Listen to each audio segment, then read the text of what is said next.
Boa noite, meus irmãos e irmãs. Sejam todos bem-vindos ao Círculo da Luz, essa casa de oração que sempre nos acolhe e onde viemos em busca para o nosso refazimento físico e espiritual. E para que isso aconteça, vamos elevar o nosso pensamento a Deus, nos harmonizando com a espiritualidade maior.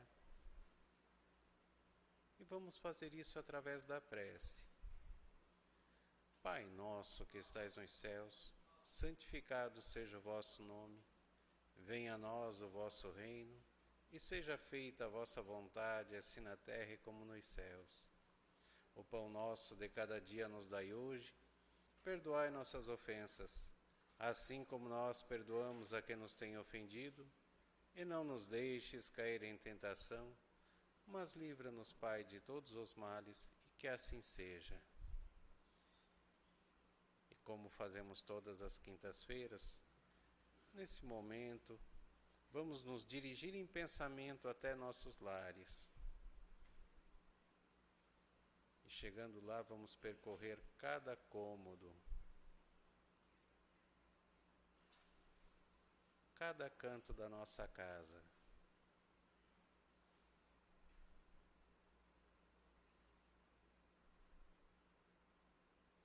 Vamos mentalizar também nos nossos familiares que lá ficaram, cônjuges, pais, irmãos,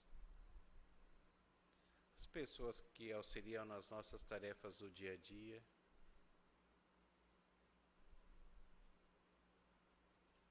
Os nossos irmãos animais que dividem conosco o nosso lar.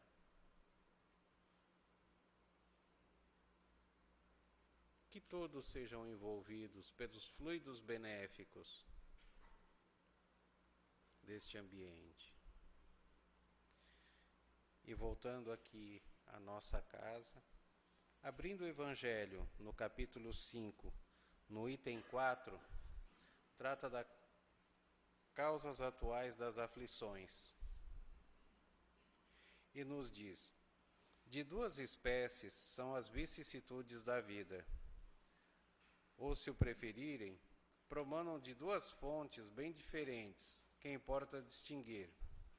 Umas têm sua causa na vida presente, outras fora desta vida. Quantos homens caem por sua própria culpa? Quantos são vítimas de sua imprevidência, de seu orgulho e de sua ambição? Quantos se arruinam por falta de ordem, de perseverança, pelo mau proceder, ou por não terem sabido limitar seus desejos? Quantas uniões desgraçadas, porque resultam de um cálculo de interesse ou de vaidade, e nas quais o coração não tomou parte alguma? Quantas dissensões e funestas disputas se teriam evitado com um pouco de moderação e menos suscetibilidade? Quantas doenças e enfermidades decorrem da intemperança e dos excessos de todo gênero? Quantos pais são infelizes com seus filhos, porque não lhes combateram desde o princípio as más tendências, por fraqueza ou indiferença? Deixaram que neles se desenvolvessem os germens do orgulho e do egoísmo. E da tola vaidade, que produzem a secura do coração. Depois, mais tarde, quando colhem o que semearam, admiram-se e se afligem da falta de deferência com que são tratados e da ingratidão deles.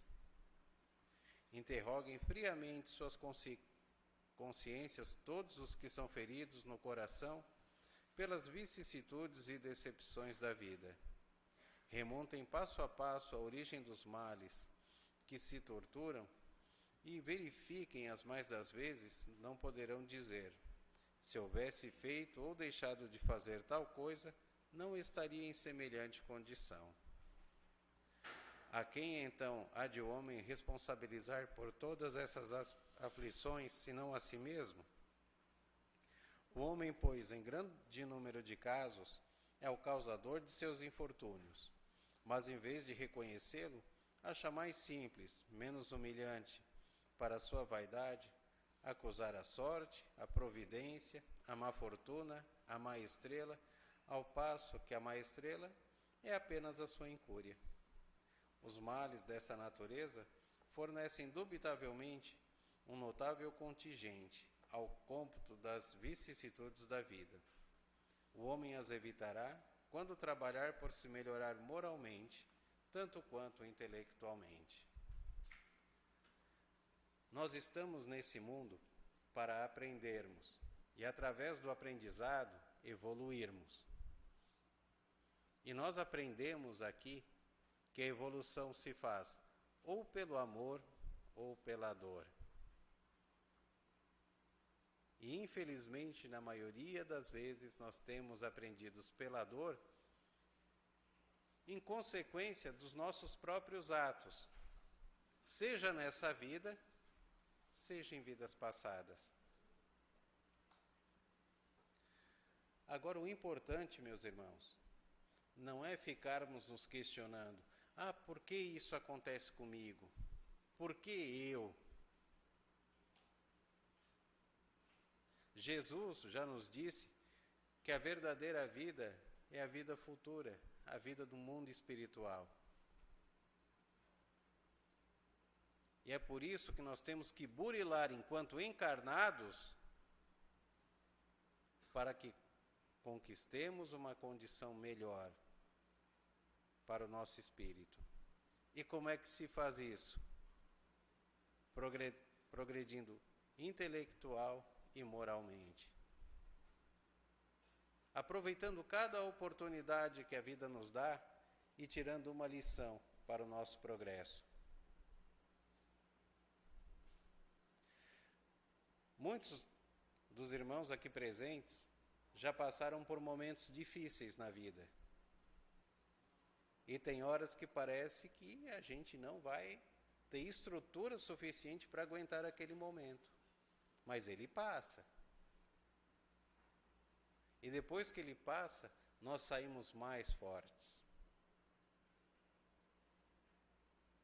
E é para isso que as dificuldades servem, para nos deixarmos mais fortes. Então, com a confiança em Deus, de que tudo que nos acontece vem para o nosso próprio proveito, para o nosso progresso, e que nada acontece por acaso, sejamos agradecidos a Deus por tudo que Ele coloca na nossa vida, tanto as coisas que julgamos ser boas, quanto as coisas que julgamos ser ruins, pois tudo vem para o nosso progresso. Que assim seja. E como palestrante da noite de hoje, nós temos o nosso irmão Paulinho, trabalhador aqui da casa. Vamos vibrar com ele para que ele encontre facilidade para trazer o tema que preparou para nós.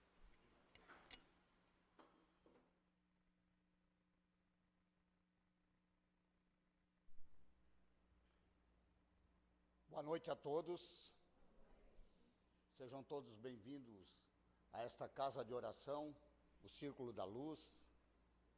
Feliz, por estar aqui mais uma vez, a oportunidade que esta casa me dá de buscarmos o aprendizado através do Evangelho e seus ensinamentos. Estou impressionado porque há uns 3 anos atrás eu também fiz palestra aqui no dia 2 de janeiro e não tinha mais que 30 pessoas nessa casa, naquela ocasião. E hoje estamos vendo a casa repleta, então é uma alegria muito grande, saber que as pessoas, apesar de ser uma época que se fala que é uma época festiva e tal, mas estão sim preocupados, em se melhorar espiritualmente, moralmente, e que na verdade é o tema da palestra de hoje. Já tivemos a abertura com o Diego, que vem de encontro ao que a gente quer falar um pouquinho sobre essa noite. Então, primeiramente, agradecer ao departamento doutrinário desta casa por esta oportunidade, agradecer a Deus por esta encarnação, por hoje estar vivo, com saúde. Pedir, né, para todos os irmãos aqui presentes que mentalizem essa nova jornada do ano que se inicia como uma jornada na busca das coisas espirituais, das coisas do coração, da alma, e não só naqueles ensejos que normalmente temos no início de um novo ano, que é de um carro novo, de uma casa nova. Então é importante. E eu vejo essas pessoas presentes aqui, esse grande público, e tenho certeza que é isso que vocês vêm buscar aqui. Por isso, nós vamos, essa noite, falar um pouquinho sobre esse livro aqui, que eu gostaria que todos conhecessem. Inclusive, o tema da palestra foi copiado dele, Fundamentos da Reforma Íntima. É uma psicografia de Caibar Schutel. Quem escreveu foi Abel Glaser.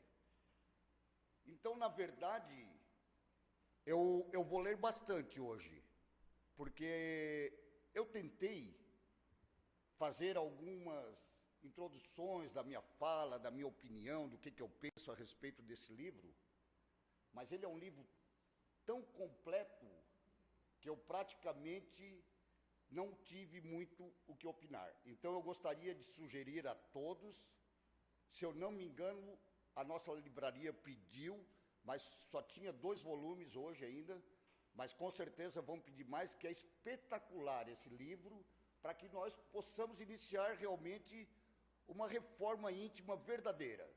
Então, tem algumas lições que eu trouxe aqui para vocês, mas lembrando que são algumas pequenas pinceladas do que contém nesse livro. Então, por achar muito sugestivo e condizente com a época em que vivenciamos, pois é sempre no final de um ano que se encerra, início de um novo ano, em que nós costumamos a prometer as mudanças em nossas vidas, né?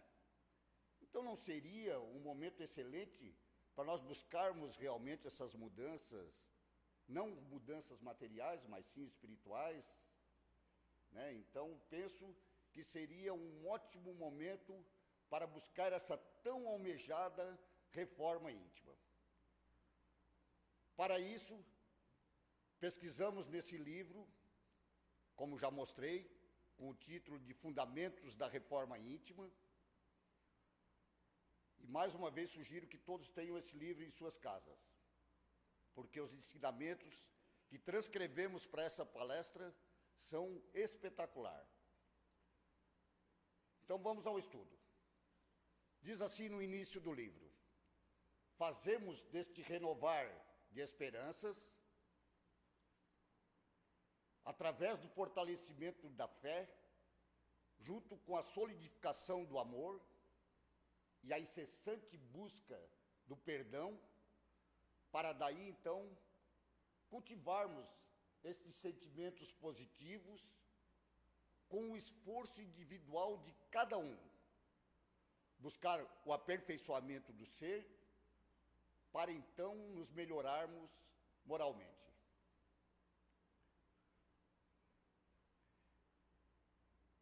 Podemos iniciar da seguinte maneira: a base fundamental para a nossa reforma, sabemos muito bem que são os ensinamentos de Jesus, pois ele é um roteiro luminoso para a nossa cadeia evolutiva.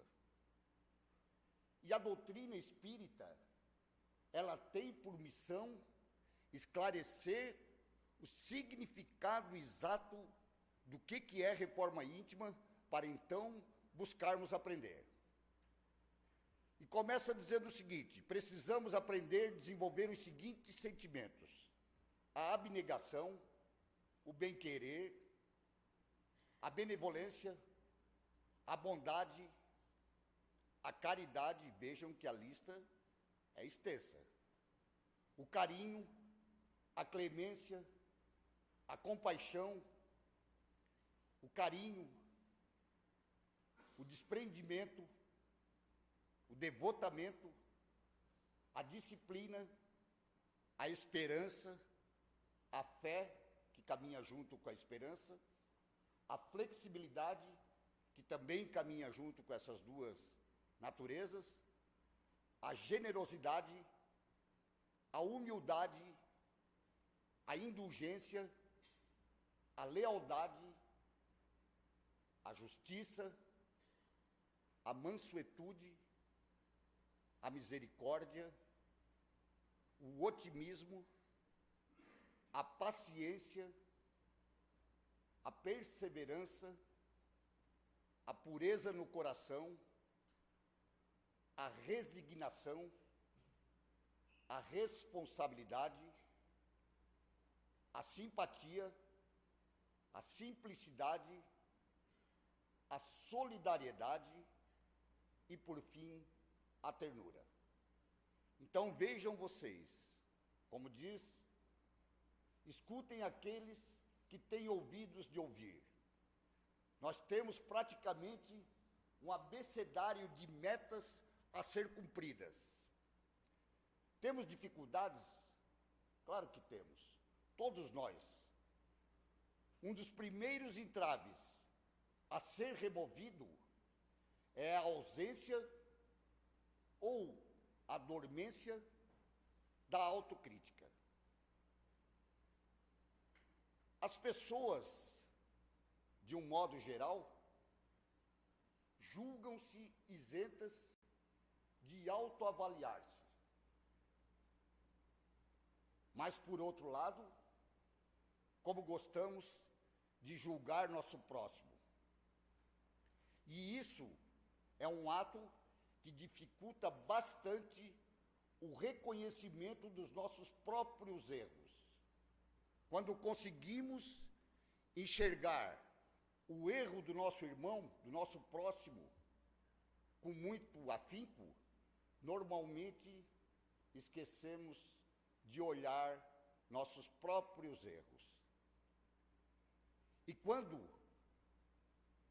partimos para esse lado de dificultar fazer essa autocrítica, temos muitas dificuldades de buscarmos fazer essa reforma íntima. E temos muito mais facilidades para enxergar o erro dos outros do que nossos próprios erros. Por isso, vamos nessa fala estudar algumas lições para que possamos buscar essa tão sonhada transformação moral. Começamos pela importância do diálogo. O diálogo é essencial ao processo de reforma íntima, porque através deles podemos conhecer nossas deficiências, ouvir e dar bons conselhos. A partir disso, tem um campo aberto para essa troca de experiências, para exatamente podermos parar de julgar as pessoas. Não precisamos estabelecer, obrigatoriamente, relações de amizades com todos que nos cercam, nem amar a todos igualmente, é óbvio. Basta respeitá-los, não julgá-los conforme a aparência, ou pior ainda, né? Por aquilo que me falaram. Porque muitas vezes julgamos as pessoas sem nem conhecê-las, só pelo que os outros dizem.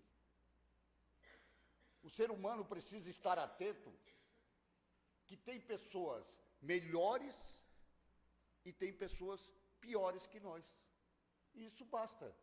Nós não precisamos ser nem os melhores e também trabalhar para não ser os piores. Sobre o sofrimento. O sofrimento é, em tese, diz Schutel, um estado de espírito desequilibrado. Precisamos lembrar que os obstáculos são as provas e expiações ao qual temos que passar. São inerentes ao crescimento de cada encarnado. Vejamos bem, não há frutos positivos na rebeldia diante das dificuldades. Ele, o sofrimento, pode nos trazer angústia, tristeza, dores físicas e psíquicas, ira e, sobretudo, o ódio. Enfim, gera doença no corpo físico por provocar desajuste em nosso sistema imunológico. E até porque é bem simples, né? Sofrer só por sofrer não vale a pena, né? Então, se nós temos objetivos, esses que não são espirituais, mas sim materiais, vamos lutar por eles. Por que que não? É preferível lutar pela felicidade do que ficar num canto, resmungando, se martirizando, dizendo que é infeliz, mas não faz nada para mudar essa situação. E a felicidade, que é o oposto do sofrimento, diz assim: é feliz quem não sofre, pois é o estado de espírito daquele que está satisfeito com o que é e com o que tem. Porque temos o hábito de achar que sempre a grama do vizinho é mais verde que a nossa. Mas quando nós conseguimos entender, nosso irmão acabou de falar, na introdução da palestra aqui, que nós temos que se conformar com aquilo que nós temos. Nós temos que agradecer a Deus pelo que somos. Então, quando nós conseguimos ter esse entendimento, nós vivemos muito mais tranquilo, a nossa vida se torna melhor. Então, precisamos estar satisfeitos com o que somos e com o que temos. Simples como real. E até porque sabemos que a felicidade completa, ela não é deste mundo.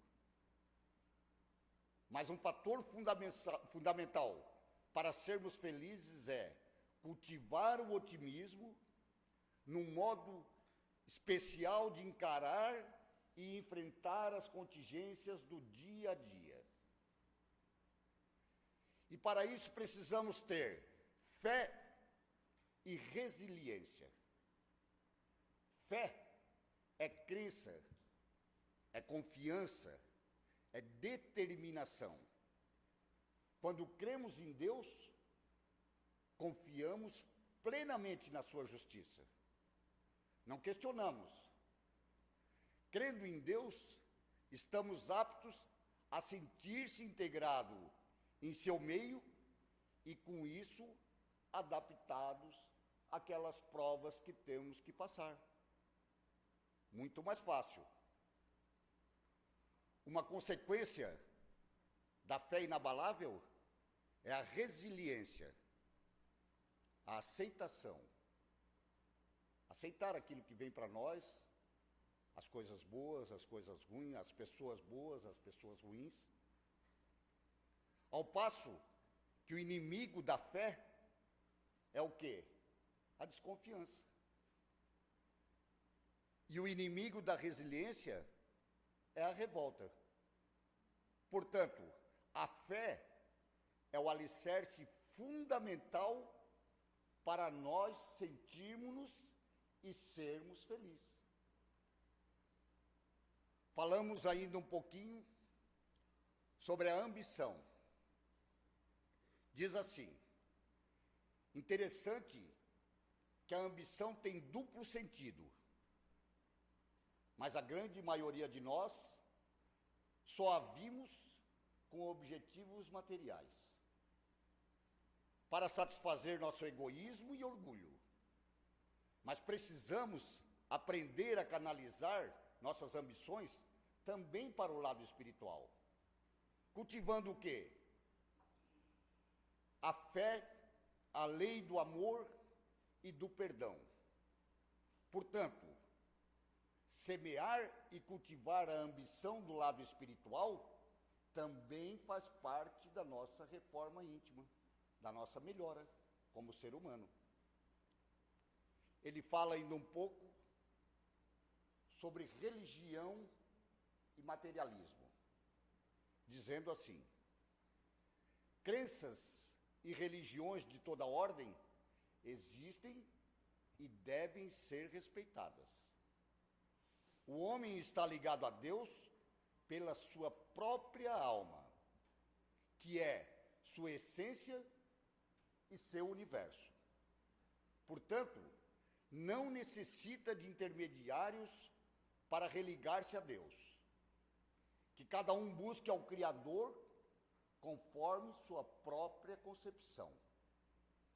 Eu frequento uma irmandade paralela a esta aqui, que também é um programa espiritual, que a gente costuma dizer assim: o Deus conforme você o concebe. Esta é a forma melhor de encarar Deus. Porque aquela história do Deus velhinho, né, barbudinho, isso aí a gente sabe que não existe. Então, que cada um conceba Deus da sua maneira que achar melhor, mas que tenha fé verdadeira nesse Deus, que aposte verdadeiramente nele. Portanto, não precisamos de intermediários para religar-se a Deus. Que cada um busque ao Criador conforme sua própria concepção. Portanto, não podemos e nem devemos objetivar o cultivo da riqueza material dentro das religiões. Religião não deve ser instrumento de dominação e poder. Portanto, relegar a Deus é também ser materialista. Ele fala um pouquinho sobre a criança, que na leitura do Evangelho hoje, eu já fiz uma palestra em cima do Evangelho que foi lido, e diz assim: a criança é, via de regra, egoísta e de tendência materialista. Precisamos então vê-lo como um espírito reencarnado, um espírito milenar. E naturalmente, nele vão se encontrar, arraigados em seu subconsciente, vícios de vidas passadas. Portanto, cabe ao educador, no caso aqui, pais ou responsáveis, a tarefa de educar na formação do caráter dessas crianças, moldando assim sua personalidade. Pois nesta fase, são apenas duas as prioridades da criança: o sentimental e o material. Eles só precisam ser acolhidos com carinho, com amor e ser alimentados. O resto, tudo vem ao natural na educação que então esses pais ou responsáveis irão dar a ele. Justiça divina. Conforme o espírito Schutel, a melhor definição de justiça é ter cada um o que é seu. Assim, agir com justiça é dar a cada um aquilo que lhe pertence. Mas como nosso estado aqui na crosta ainda não é compatível com a perfeição, é impossível nós encarnados agir com total e ampla justiça. Então, sobre este prisma, fica fácil identificar que o único capaz de agir com verdadeira justiça é Deus. Só aquele que tudo vê e que tudo sabe pode agir com a verdadeira justiça.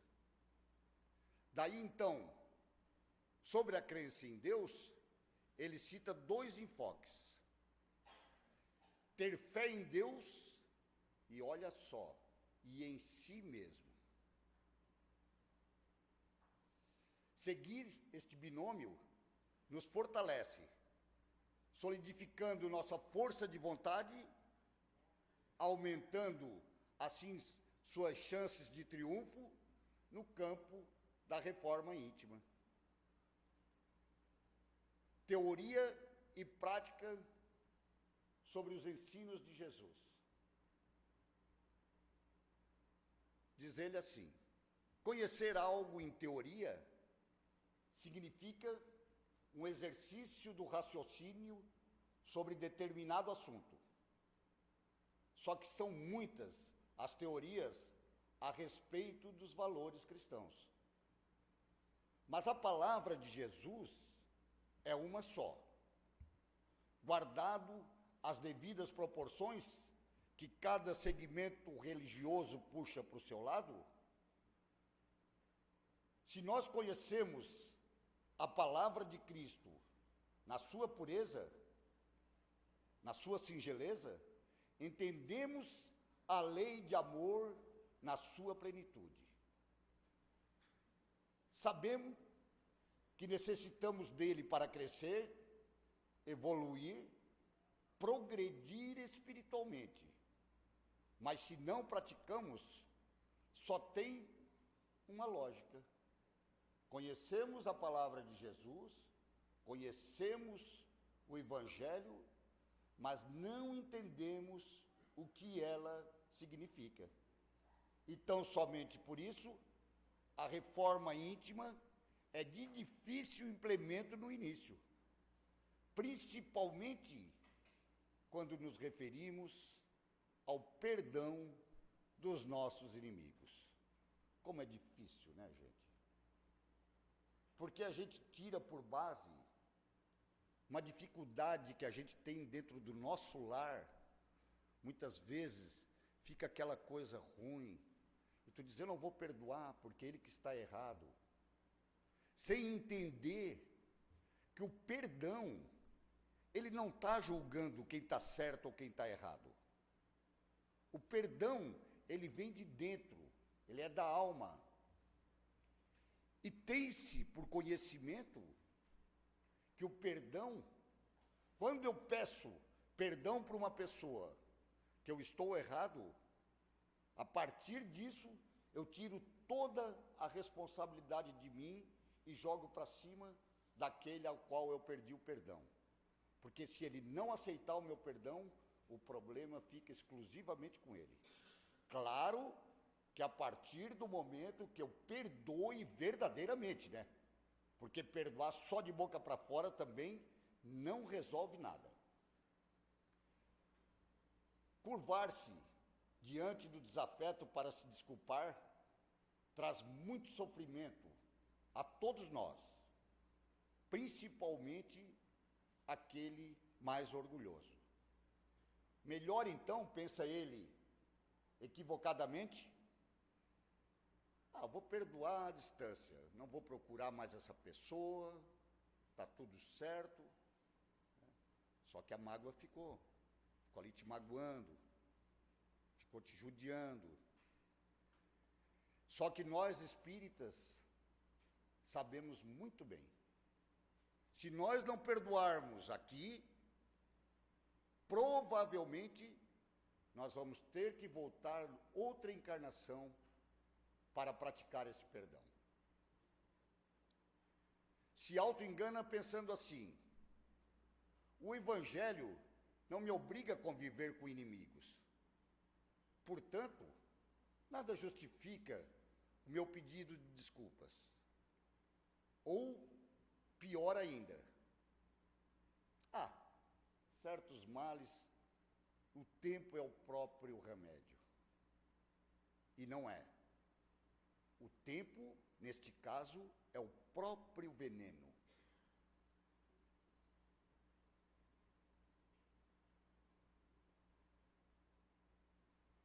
Porque sabemos que os desvios de condutas e vícios estão arraigados em nós, como falei ali, quando fala das crianças. Muitas vezes nós trazemos com nós todos esses problemas. E muito mais ainda quando a espiritualidade nos bota dentro das famílias que nós temos problemas e que ali é que nós vamos ter que conviver, aprender a conviver com aquele que era o nosso inimigo de uma outra encarnação. Desvio de conduta, quando persistido, tornam-se vícios. Assim acontece, por exemplo, com o cigarro, o sexo, a bebida, as drogas, por aí afora. O comprador compulsivo, o comedor compulsivo, todos aqueles que são portadores de compulsividade. Então diz assim, corrigir um desvio é complexo. Sanar, extirpar um vício é totalmente complexo. Nem tentar fazê-lo é um total desatino. Insano é aquele que acredita por vontade própria que seu vício está sob controle, que ele tem o domínio sobre o vício.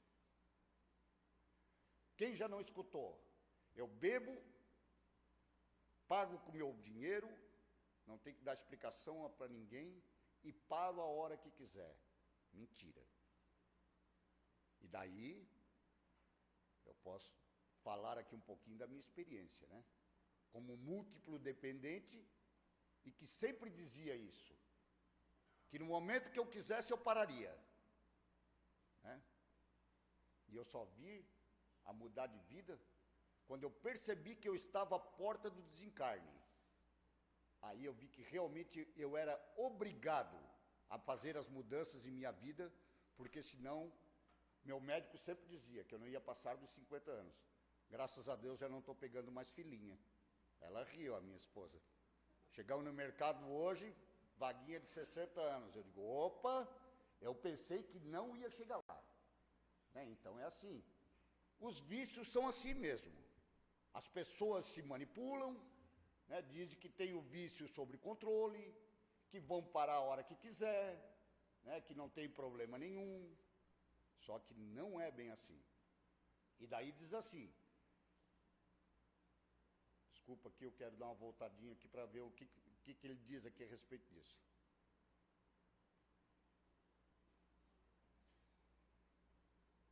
Desculpa, mas amador se perde mesmo, viu? Eu sou bem ruim para computador aqui. Diz assim, certo que muitas vezes precisamos da ajuda médica, de ajuda psiquiátrica, psicológica, para superar essas dificuldades. Mas sempre é bom lembrar que muitos vícios podem nos levar ao desencarne prematuro, que era o meu caso, que estava acontecendo comigo, e perante o mundo espiritual será considerado suicídio. Portanto, as mudanças, ou seja, a reforma íntima, é o instrumento para combater não somente o desvio de conduta, mas também os vícios, através das mudanças dos hábitos, dos lugares que tu frequenta, das pessoas que tu vive, porque é tudo um processo que faz parte da mudança. Você precisa ter uma mudança completa para poder se livrar dos vícios. Ou seja, mudando o comportamento, aprimorando as atitudes e cultivando virtudes, nós conseguimos nos manter afastados daquilo que nos trazem infelicidade, angústia, tristeza e principalmente o remorso. Todo aquele que tem uma dificuldade, seja na comida, seja nas compras, seja numa dependência do álcool, de droga, do que for, quando ele vai lá e que ele cai, que ele não se aguenta, o remorso é enorme. Pode ver. Ah, eu não vou fazer isso, não vou fazer isso. Você vai lá e faz. Você sabe que aquilo faz mal para ti. O remorso é terrível. O remorso, normalmente, nesses casos, leva à depressão profunda. Mas quando nós conseguimos superar essas dificuldades, com certeza nos tornamos muito mais felizes. Sobre a saúde física, ele diz, não é somente através dos vícios que muitas vezes antecipamos nossa volta ao mundo espiritual. É dever de todos nós cuidar do corpo físico, para vivermos uma vida plena, íntegra e feliz. Mas precisamos estar atentos ao seguinte: muitos confundem saúde com vaidade, e em nome dela, a vaidade, praticam atos severamente punitivos e duros ao seu corpo. Adoecem e muitas vezes morrem mais cedo. Basta ligar no Google e ver pessoas totalmente transformadas em busca da beleza. Em busca, normalmente, da beleza por ser vaidoso, né? Lembrar que conformar-se com o que Deus lhe deu, esse é o modelo ideal. Claro que nós podemos, sim, nos cuidar, né? Fazer uma cirurgiazinha de uma parte que tu não gosta. Eu, por exemplo, já tiraria um meio quilo de nariz, né? Mas me conformo com o que eu tenho.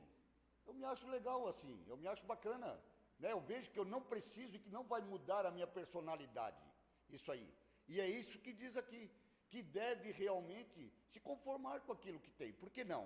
Né? Viver feliz, ser feliz com o que nós possuímos.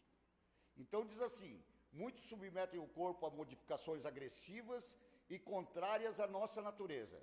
Neste caso, é elevar a vaidade a um pedestal que somente irá provocar queda do equilíbrio, causando-lhes diversos males.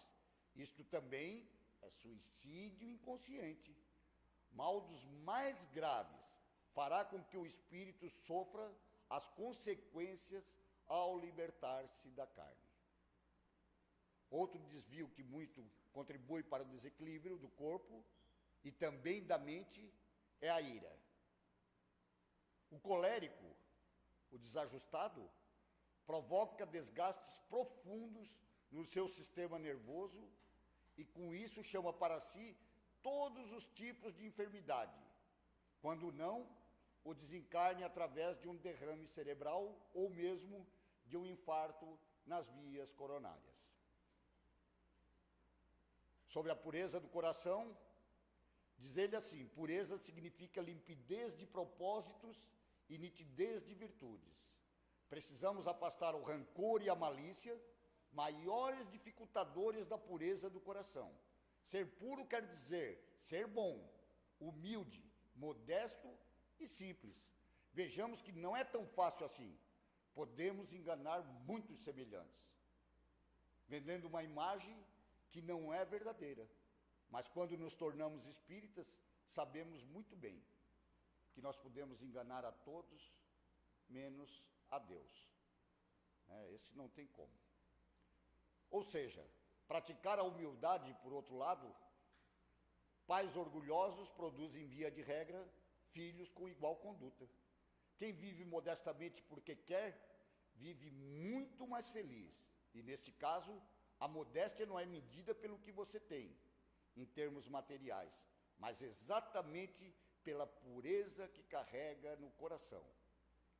E já então, se encaminhando para o final, todos nós temos condições, sim, de fazer, ou pelo menos tentar, empreender a reforma íntima em nossas vidas, que é a chave mestra para a mudança interior, buscando aprimorar o espírito e glorificando a jornada terrena, em busca de regeneração, a observação diária e singela dos atos de nossa vida, pode-se evidenciar o que se está falando. Há pessoas que são submetidas a provas duríssimas de todos os tipos, desde que nascem até o instante do desencarne. E, apesar disso, amam a Deus. Conformam-se, dão mostras de fé inabalável, vontade de lutar, renúncia espontânea e solidariedade. Sabe de onde que vem tal força? Do âmago. Certamente, são espíritos mais evoluídos que nós, na média, cuja reforma íntima encontra-se em avançado estágio e, por incrível que pareça, são mais felizes do que nós. Porque só sofrem na aparência, mas sabem daquilo que está escrito nessa sua encarnação e de como passar por isso. Para encerrar, Schutel descreve sobre a lei mosaica. Diz ele, e eu assino embaixo e concordo, que a lei mosaica não encontra amparo nos mandamentos cristãos. Dar ao próximo somente a contrapartida do que recebe não nos torna justos. Nem é o comportamento ideal. Porque o ditado, quem com ferro fere, com ferro será ferido, é um grande equívoco da humanidade nas relações sociais. Precisamos da pacificação, dar amor sem condição e sem esperar nada em troca. Isto sim é dever cristão. Era isso que eu gostaria de passar nessa noite. Gostaria de mais uma vez sugerir a todos este livro, porque isso aqui não é 10% do que tem nesse livro. Ele é maravilhoso, espetacular, para nós que buscamos sim a casa espírita na esperança da busca, da melhora, da transformação moral, que é o que nos move dentro de uma casa espírita. Eu gostaria, para encerrar, de desejar a todos um ano repleto de realizações, mas que de preferência essas realizações sejam dentro de nós, né? Que nós possamos buscar uma vida melhor para nós, para os nossos familiares, e quando buscamos uma vida melhor para nós, para os nossos familiares, com certeza toda a sociedade vai ter retorno com isso. Uma ótima noite a todos, muito obrigado pela presença de todos, e que Deus, nosso Pai, possa nos amparar na busca dessas reformas. Que assim seja.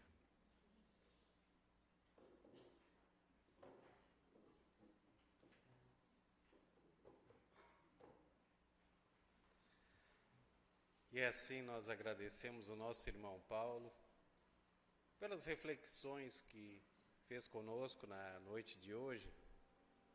Enquanto Paulo falava, nós estávamos lembrando de um vídeo que vimos do Rossandro Klinger, que ele falava do feliz eu novo. Porque muitos de nós sonhamos em passar a virada de ano em praias badaladas, com aqueles shows pirotécnicos magníficos, festas. É bom, mas é um momento de euforia que passa. Então ele dizia que muitos irmãos, ao invés desses lugares, estavam passando com as suas famílias atrás de casa, sentado numa banquetinha de plástico ou de madeira rústica. Estavam sendo felizes porque estavam reunidos ali com a família. E essas reuniões iam ser frequentes durante o ano todo. E ele nos convidava também, como o Paulinho falou, a aproveitarmos esse momento e buscarmos a transformação dentro de nós. E se não acontecer agora, no 1º de janeiro, que ela possa acontecer no meio do ano, no final do ano, mas que ela aconteça. E assim, exercitando essa mudança, vamos pedir, encaminhando as nossas melhores vibrações para os nomes que estão nas urnas, sejam de encarnados ou desencarnados, aos nossos irmãos que se encontram doentes, no leito de um hospital, em suas próprias casas, os nossos irmãos idosos, muitas vezes abandonados pelas famílias. Pedirmos também pelas famílias para que se estruturem mais, para que busquem mais o Evangelho de Jesus, por todas as intenções que trazemos dentro de nós, e por todos os nossos irmãos, pois todos somos necessitados, independente de sermos encarnados ou desencarnados. Que a bondade e a misericórdia divina possa se fazer presente sobre todos nós. E harmonizados como estamos, vamos receber as energias do passe, esse momento tão íntimo entre nós e a espiritualidade, e que vem nos reabastecer físico e espiritualmente. Que os fluidos benéficos possam recair sobre os nossos corpos, penetrando os nossos centros de força, refazendo as nossas energias para os embates do dia a dia. E agradecidos que somos por tudo que recebemos do Pai Maior, nós agradecemos fazendo a prece que Jesus nos ensinou, que diz: Pai nosso que estais nos céus, santificado seja o vosso nome, venha a nós o vosso reino, e seja feita a vossa vontade, assim na terra como nos céus. O pão nosso de cada dia nos dai hoje, perdoai nossas ofensas, assim como nós perdoamos a quem nos tem ofendido, e não nos deixes cair em tentação, mas livra-nos, Pai, de todos os males, e que assim seja.